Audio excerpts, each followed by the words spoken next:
I think the way we talk about climate change, and in many ways the way we develop and try and execute policies on climate change, is akin to a ship which we could say represents the world or a given country or company, headed towards a storm which represents, the climate crisis. Maybe the storm represents going over 1.5 degrees. And the way we talk about climate change is that we have to get everyone else on the ship to realize there is this storm on the horizon, that there's this climate crisis, and that then we work together to change the bearing of the ship, to change the development trajectory of societies, and then we will steer around and all will be well.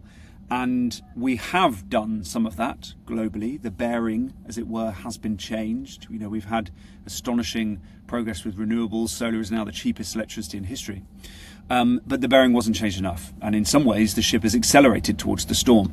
And we are now in it globally. And what's been happening recently, not just in the most frontline communities, but around the world, is a sign that we're now in the storm. And when you're in the storm, it requires a different sailing strategy.